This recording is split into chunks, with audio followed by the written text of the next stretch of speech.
नमस्कार, मैं आकाश अग्रवाल और आप देख रहे हैं लाइव सिटी अपडेट न्यूज़। आज हम आपकी रूबरू बात कराएंगे भारतीय जनता पार्टी के वरिष्ठ कार्यकर्ता जो ऑलरेडी लोगों की सेवा भी करते आ रहे हैं और बहुत बड़े कामिस्ट भी हैं और ऑलरेडी हमारे चैनल पर पहले भी आ चुके हैं। तो नमस्कार बीके सिंह कुशवाहा जी, आपका बहुत बहुत धन्यवाद कि आप हमारे चैनल को टाइम देकर आए हैं। तो मेरा एक सवाल है कि आज की डेट में सबसे बड़ा केंद्र में ये एक सवाल उठा जा रहा है कि जो आम आदमी होते हैं, अभिभावक होते हैं, बच्चे के पिता होते हैं, कि उनको अब सबसे बड़ी दिक्कत ये आ रही है कि जो 50 रुपए या 100 रुपए की मिलने वाली किताबें, कि आज वो प्रिंट रेट अगर उनका चेक किया जाए या स्कूल के माध्यम से चेक किया जाए, वो 1000 से लेकर 1200 तक की किताबें सेल में जा रही हैं। एक 5 रुपए का इरेजर को लेकर सवाल उठाए कि 5 रुपए का इरेजर बिल में लगा के 100 रुपए का दिया जा रहा है। तो इस पर लेकर आपका स्कूल को लेकर क्या कहना है?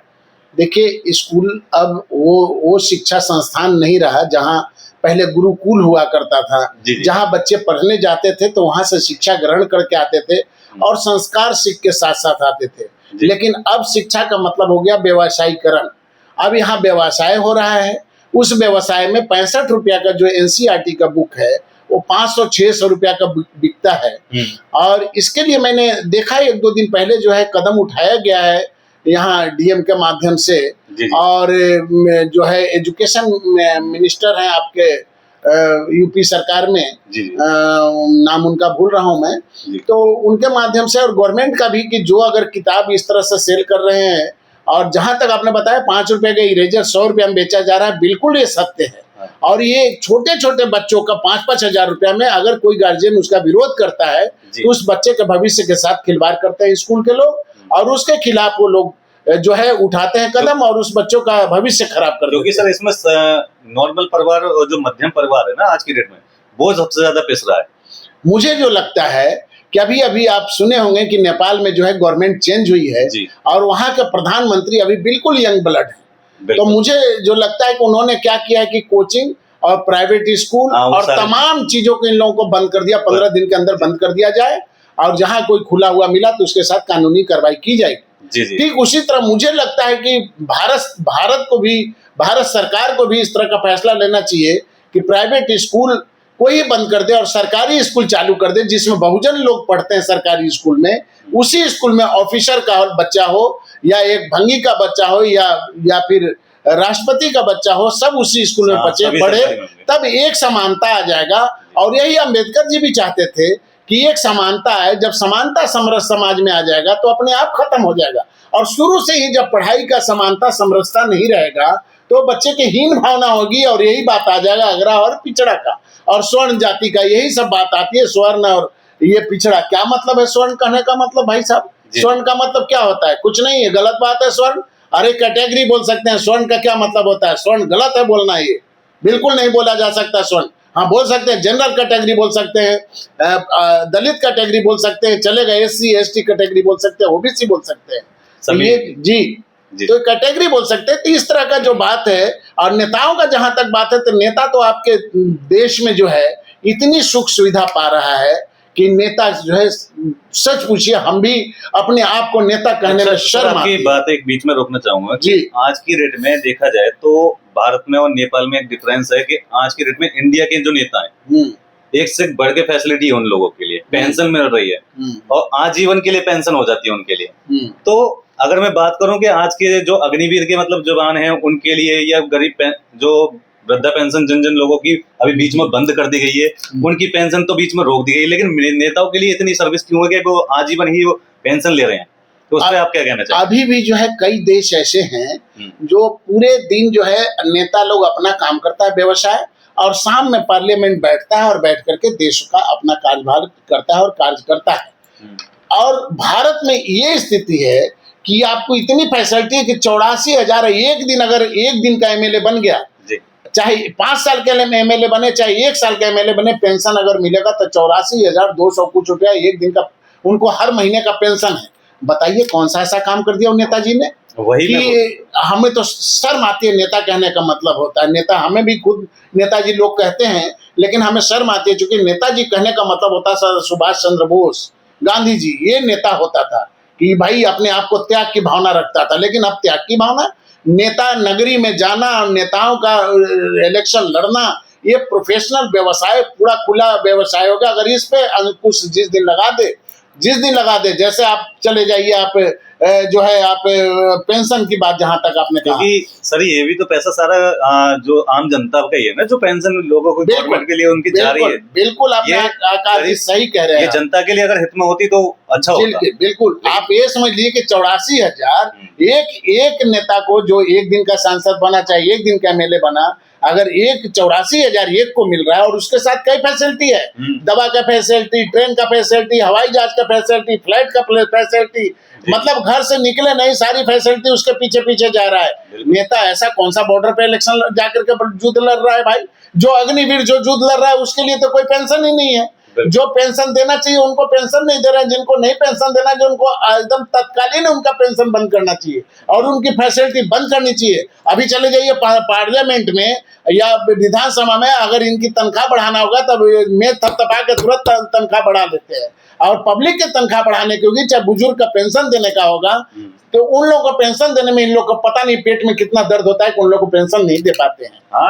आम जनता मतलब ये तो ठीक नहीं है ना कि ये नेताओं का फैसिलिटी बंद हो जाए। जिस तरह से आप जो है बहुत सारी चीजें छोटे छोटे आप जाते हैं तो आपका थंप लगता है, पहले थंप लगने के बाद आपका देख लेता है कि हाँ ये फलाना आदमी है, तभी आपको फैसिलिटी मिलती है। तो ठीक उसी तरह हमको लगता है कि इलेक्शन जो होता है ना, इलेक्शन में यहीं से शुरू हो जाए कि थंप लगाओ और फिर इलेक्शन में जाओ तब वोट दो, फिर वहां से कोई घोटाला भी नहीं होगा इलेक्शन में होगा अगर थंप लगाने का शुरू हो जाए तो। लेकिन ऐसा ये लोग करेंगे नहीं, क्योंकि जो है ये लूटपाट मचाने का इन नेताओं का नगरिका है और ये लोग करते रहेंगे। इसलिए मुझे तो अब बीजेपी से भी बहुत सारा घृणा सा आने लग गया, क्योंकि जितना चाहिए था करना, जितना उम्मीद रखा था सब लोग, इसलिए मुझे बीजेपी का नेता मत बोलिए, कार्यकर्ता मत बोलिए, मुझे अब नहीं अपने आप को कार्यकर्ता कहलाना भी ठीक नहीं लग रहा है मुझे, क्योंकि जितना उम्मीद रखा था लोगों ने उस उम्मीद पे खड़ा नहीं उतरे हैं। चाहे स्वास्थ्य व्यवस्था हो, चाहे स्कूल हो, सरकारी स्कूलें बंद हो रही है, ये कौन सा तरीका है? अब प्राइवेट स्कूल बढ़ाया जा रहा है जिसमें 40 से 50,000 तो खाली प्राइवेट स्कूल आपको उत्तर प्रदेश में नेताओं का है, वो सब वो लोग लूट का जरिया बना रखे हैं। यहीं पे अपना इंडिया और नेपाल को अगर कंपेयर किया जाए तो वहां पे आपका इंडिया में क्या हुआ है कि जो प्राइवेट में प्राइमरी कॉलेज थे, प्राइमरी स्कूल जो बच्चों पढ़ते थे वहां पे, वो बंद कर दिए गए। और वहां पे क्या हो रहा है नेपाल में कि गवर्नमेंट स्कूल चालू किए जा रहे हैं, प्राइवेट सारे बंद कर दिए गए। फिर चाहे नेता हो, मिनिस्टर हो, या कोई भी एमएलए हो, सांसद हो, मंत्री हो, या कोई प्रशासनिक हो, लेकिन सभी एक ही स्कूल में पढ़ेंगे, यानी गवर्नमेंट स्कूल में पढ़ेंगे। और यहाँ पे क्या है कि प्राइवेट को बढ़ावा दिया जा रहा है, एजुकेशन को धंधा बना दिया गया। नहीं, बहुत बधाई के पात्र है नेपाल गवर्नमेंट और ये अच्छा काम उन्होंने किया है, इसलिए उनको बार बार बधाई देना चाहता हूं मैं। अगर इस तरह से हमारा भारत में भी हो जाए, उत्तर प्रदेश में भी हो जाए कि प्राइवेट स्कूल बंद हो, चाहे रजिस्ट्रेशन हो या ना रजिस्ट्रेशन हो, कम से कम 2-3 लाख तो कम से कम मुझे लगता है कि अनरजिस्टर्ड स्कूल चल रहा है उत्तर प्रदेश में, जो गली मोहल्ले में चल रहा है। ठीक उसी तरह से डॉक्टर जो है छोटे छोटे जो गली मोहल्ले में बैठे हुए हैं, जिनको कोई दवाई देना है, कुछ दे दिया, कुछ हो गया, वो काम खत्म हो गया, कितने लोग मर जाते हैं। तो यहाँ इंडिया में बहुत मुश्किल हो रहा है लोगों को, जितनी पब्लिक को फैसिलिटी चाहिए, सिर्फ नेताओं के ऊपर सारी फैसिलिटी है, पब्लिक के ऊपर कोई फैसिलिटी नहीं है। इसके लिए हम तो हमेशा विरोध में रहते हैं और हम रहेंगे भी। जी जी जी। अगला एक मेरा सवाल है नोएडा को लेकर। जी, अभी आप भी नोएडा में बैठे हैं, हम भी नोएडा में हैं।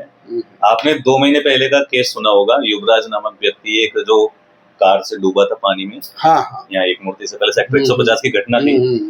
2 घंटे तक परेशान रहा, लेकिन फिर भी वो बचा नहीं सके लोग, प्रशासन भी, और उसकी लापरवाही इतनी रही थी कि वैसा उसके बाद भी दूसरी घटना द्वारका में हो गई। और अभी 2 दिन पहले एक घटना हुई है जिसमें एक व्यक्ति अभी स्कूल से कोई पास हो जाता है, एडमिशन उसका मतलब जो भी है, कोई पार्टी करने के लिए गया वो कहीं भी नोएडा के अंदर, तो वहां पे उसको डूब के उसकी मौत हो जाती है। और वही मैं ये कहना चाह रहा हूँ कि जो हादसा पहले उसी चीज को लेकर हुआ कि वो निशान पॉइंट जो उसके बनने चाहिए थे, कोई नदी नाला है तो उसके निशान पॉइंट बनने चाहिए, वो आज तक नहीं बने, और वही हादसा दोबारा दोहरा लिया नोएडा के अंदर ही, उसी प्राधिकरण के अंदर। ऐसा क्यों? ये जो है ये अथॉरिटी की लापरवाही है, और ये लापरवाही कहीं ना कहीं सुनिश्चित करना चाहिए, और जिसके ऊपर सुनिश्चित हो उसको कड़ी से कड़ी दंड देना चाहिए, तभी जाकर के सुधार होगा, अन्यथा सुधार नहीं होगा। आज जो है कोई और बेचारे एक्सपायर किए, कल कोई और डूबेंगे, परसों कोई और डूबेंगे। इन लोगों को कोई फर्क नहीं पड़ता, इन लोगों को अपने तनख्वाह से मतलब है और किसी चीज से मतलब नहीं है।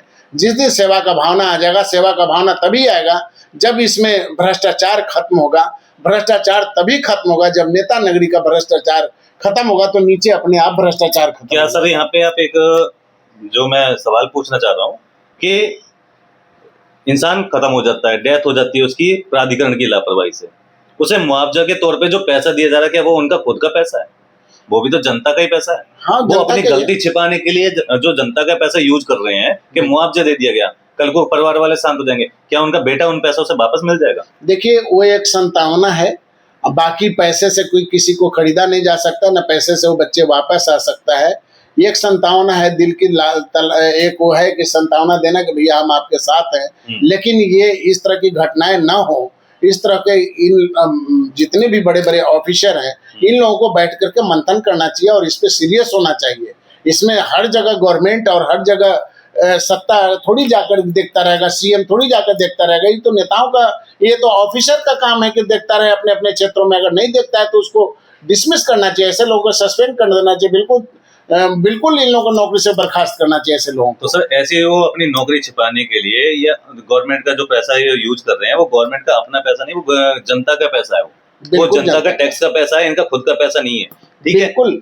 तो यहाँ पर मैं ये कहना चाहूंगा कि आगे भी ये ऐसा ही चलता रहेगा या प्राधिकरण आगे भी कोई इस तरीके का मतलब जो इनकी गलती है उसे पूर्ण करने के लिए जो नोएडा के जगह जगह ऐसे बिल्डरों को वो परमिशन दे देते हैं कि आप ये बना लो वो बना लो, लेकिन वहां पे जो खतरा होता है गड्ढा कर देते हैं या वहां पे नदी नाले हैं, तो वहां पे साइन बोर्ड होना चाहिए ना होना चाहिए? साइन बोर्ड के अलावा बहुत सारी चीजें होती है जो उसको रोकने का होता है। रात में अलग होता है उसका, दिन में अलग होता है, सबका तरीका अलग अलग होता है उसका, लेकिन ये लोग नहीं करेंगे। इन लोगों को कोई मतलब मेरा नहीं। कहना है कि गाजियाबाद से 4 बच्चे आते हैं कि मैं पास हो गया किसी स्कूल में या कॉलेज में, वो 10th या 12th पास करके गए थे पार्टी करने, नदी के किनारे कहीं बैठ के पार्टी कर रहे होंगे, जिसमें कि वो तैरने को उसमें पानी में कूदते हैं तो भाई साहब एक बंदा वापस ही नहीं आता। क्योंकि वहां पे क्या है कि वहां पे ऐसा कुछ है नहीं कि मतलब कि वहां पे ऐसी कोई सिक्योरिटी हो या कोई साइन बोर्ड हो या इतना गहरा है पानी या इसमें नहीं जाना चाहिए या जो भी है, लेकिन प्राधिकरण ऐसी लापरवाही दोबारा ऐसी क्यों आ रही है कि जो अभी 2 महीने पहले इतनी बड़ी घटना हुई है, ठीक है, तो ये कहीं ना कहीं एक प्राधिकरण की इतनी बड़ी लापरवाही है क्यों?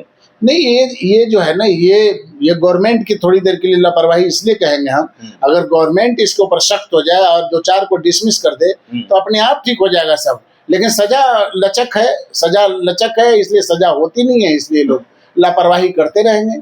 जी जी, चलिए, तो बहुत बहुत धन्यवाद बीके सिंह कुशवाहा जी, आपका बहुत बहुत धन्यवाद कि आपने हमारे लिए इतना टाइम दिया। नमस्कार। तो आज का जो कुशवाहा जी से आपको बात जो कराई है उसमें आप लोगों का क्या सुझाव है कि अगर आपका जो पूछे गए सवाल या जवाब दिया इन्होंने उसके लेकर आपका खुद का क्या जवाब होगा, उन पे आप कमेंट करके बताएं। मैं आकाश अग्रवाल, कैमरामैन रवि ठाकुर के साथ, धन्यवाद।